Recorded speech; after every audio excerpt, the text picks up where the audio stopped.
Assalamualaikum warahmatullahi wabarakatuh. Selamat datang teman-teman dalam modul ekonomi.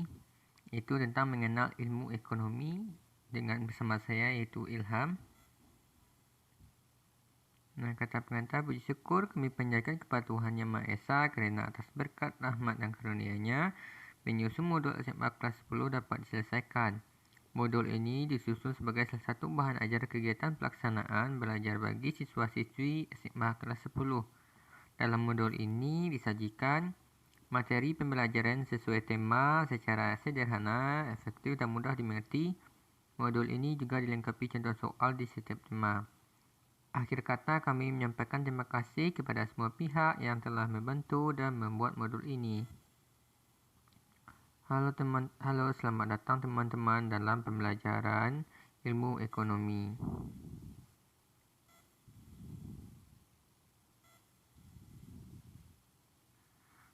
Tujuan dari modul ini ialah teman-teman dapat memahami apa itu ilmu ekonomi beserta bagian-bagiannya. Langsung saja ke materi kita, yaitu pengertian ilmu ekonomi. Menurut teman-teman, apa yang akan dipelajari dari ilmu ekonomi? Secara etimologis, ekonomi berasal dari bahasa Yunani yaitu oikonomia. Oikonomia berasal dari dua kata yaitu oikos yang berarti rumah tangga dan nomos yang berarti peraturan. Sederhananya, ekonomi adalah ilmu yang mempelajari cara manusia memenuhi kebutuhan dengan sumber daya yang tersedia. Ilmu ekonomi juga dapat dipahami sebagai usaha dalam membuat suatu alternatif barang atau jasa untuk memuaskan kebutuhan hidup manusia yang tak terbatas. Terkait upaya tersebut, ilmu ekonomi sangat bermanfaat bagi manusia kerana yang pertama iaitu menentukan cara yang tepat dalam memanfaatkan sumber daya yang langka menjadi alat pemuas kebutuhan yang memberikan kepuasan maksimal. Menggunakan alat pemuas kebutuhan yang terbatas dalam kombinasi dan pilihan yang paling memuaskan, memilih dan menetapkan urutan atau kebutuhan dari yang paling penting diprioritaskan sampai yang kurang penting. Sedangkan pengertian ekonomi yang disampaikan para ekonom, yaitu yang pertama ada Richard Gillespie menyatakan bahawa ilmu ekonomi adalah ilmu yang mempelajari pemanfaatan sumber daya yang langka untuk memenuhi kebutuhan manusia yang tidak terbatas. Sedangkan menurut N. Gregory Mankiw menyatakan bahawa ilmu ekonomi adalah studi tentang para masyarakat mengelola sumber-sumber daya yang langka.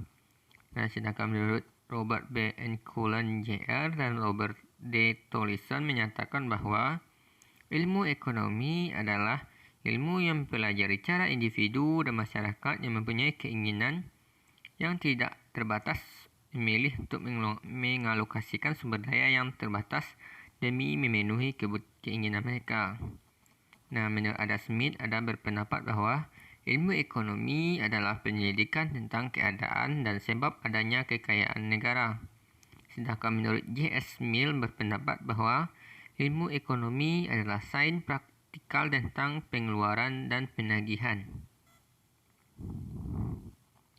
Selanjutnya, yuk kita simak penjelasan menurut Rona Chifrey dalam bukunya yang berjudul Century Economic, yaitu tentang ilmu ekonomi positif dan ilmu ekonomi normatif.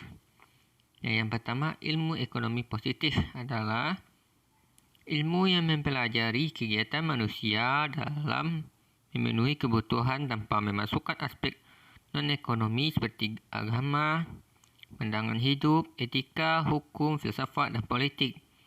Ilmu ekonomi positif berpandangan murni menitik beratkan pada untung dan rugi dari setiap kegiatan dan hanya menjelaskan peristiwa-peristiwa ekonomi yang terjadi dalam masyarakat secara apa adanya tanpa dikaitkan dengan aspek non-ekonomi.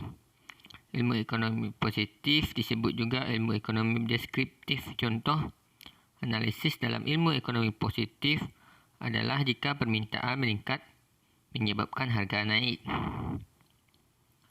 Sedangkan ilmu ekonomi normatif merupakan ilmu yang mempelajari kegiatan manusia dalam memenuhi kebutuhan dengan cara mengembangkan teori-teori yang menyerap unsur-unsur non-ekonomi. Cakupan ilmu ekonomi normatif lebih luas dari ekonomi positif. Analisis dalam ekonomi normatif biasanya berupa pernyataan ekonomi yang menunjukkan apa yang seharusnya terjadi. Contoh, harga terbentuk kerana adanya permintaan dan penawaran. Sedangkan menurut Alfred B. Steiner dan Douglas C. Hagui, membagi ilmu ekonomi menjadi 3 kelompok, iaitu yang pertama ada ilmu ekonomi deskriptif. Deskriptif ekonomi merupakan analisis ekonomi yang menggambarkan kondisi sebenarnya berdasarkan kondisi fakta dan perekonomian. Yang kedua ada ilmu ekonomi teoris. Ekonomi teori adalah analisis ekonomi yang berusaha menjelaskan mencari pengertian hubungan sebab, akibat dan cara kerja sistem ekonomi. Nah, dalam ilmu teori dibagi lagi menjadi 2 macam, iaitu ilmu ekonomi mikro dan ilmu ekonomi makro. Pengertian ilmu ekonomi mikro dan makro sebagai berikut. Yang pertama, ekonomi mikro mempelajari perilaku individu dan rumah tangga produksi atau perusahaan dalam membuat keputusan untuk mengalokasikan sumber daya yang terbatas.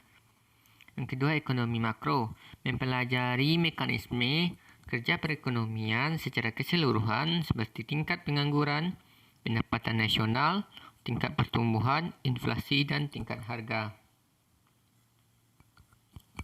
Yang ketiganya itu ilmu ekonomi terapan, applied economic, iaitu analisis ekonomi teori yang merumuskan kebijakan-kebijakan dan pedoman yang tepat untuk menangani masalah ekonomi tertentu.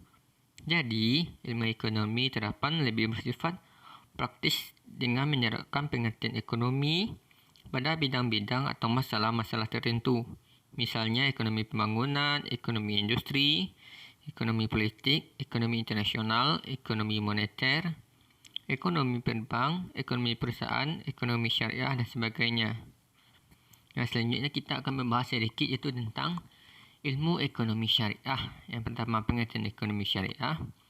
Ekonomi syariah merupakan ilmu yang mempelajari perilaku manusia dalam usahanya memenuhi kebutuhan hidup dengan berdasarkan syariat atau nilai-nilai ketuhanan. Berikut ini pengertian ekonomi syariah menurut para ahli.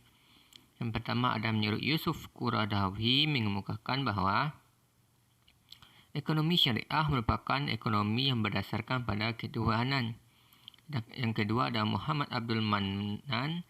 Ilmu ekonomi syariah adalah suatu ilmu pengetahuan sosial yang mempelajari ilmu ekonomi dari orang-orang yang memiliki nilai-nilai syariah.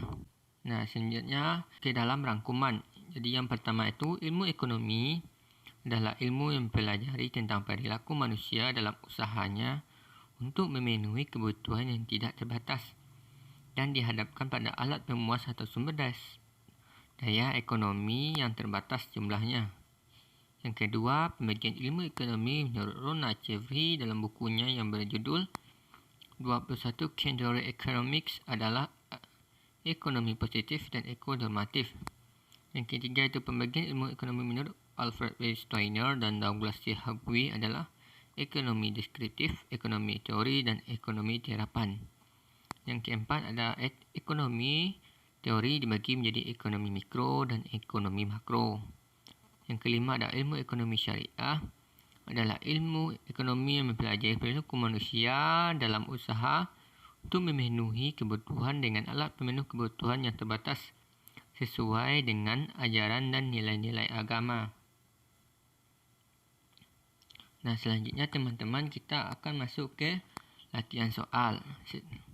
Setelah teman-teman baca materi ilmu ekonomi, cobalah soal latihan di bawah ini. Yang pertama, kata ekonomi berasal dari oikonomia yang berarti A. Kebutuhan manusia, B. Pengaturan rumah tangga, C. Pengaturan kekayaan, D. Kelangkaan, E. Kemakmuran. Yang kedua itu ilmu ekonomi adalah studi tentang cara masyarakat A. Mengelola sumber-sumber daya yang langka, B. Mengelola pembuatan barang industri, C. Melakukan konsumsi yang ideal, D. Mengelola sumber daya ekonomi. E. Menentukan satu pilihan. Yang ketiga ada iaitu ilmu ekonomi menurut Alfred Westerner dan Douglas C. Hague dapat dibagi menjadi kelompok ekonomi. Yang pertama deskriptif, teori dan terapan. Yang ke-B, pertanian, industri dan publik. C. Makro, mikro dan terapan. D. Pertanian, industri dan terapan. E. Induk, cabang dan lanjutan. Untuk soalan keempat, iaitu ilmu ekonomi positif sering disebut sebagai ilmu ekonomi. A. Terapan. B. Teori. C. Kualitatif. D. Deskriptif. E. Sosial. Untuk soalan kelima, iaitu yang termasuk pernyataan ekonomi positif adalah pajak harus dipungut atas dasar pengeluaran. Yang B. Sebaiknya pendapatan negara dari pajak digunakan untuk membiayai orang miskin. C. Seharusnya pendapatan nasional dibagi secara merata. D. Sebagian pendapat orang kaya harus didistribusikan pada orang miskin. E. Sebaiknya masyarakat yang menjadi pemilik sumber daya ekonomi. Nah, baiklah teman-teman, berikut adalah kunci jawaban dari pertanyaan di atas. Silahkan diperiksa jawaban teman-teman ya.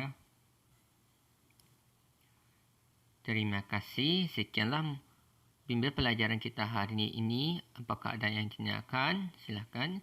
Wassalamualaikum warahmatullahi wabarakatuh.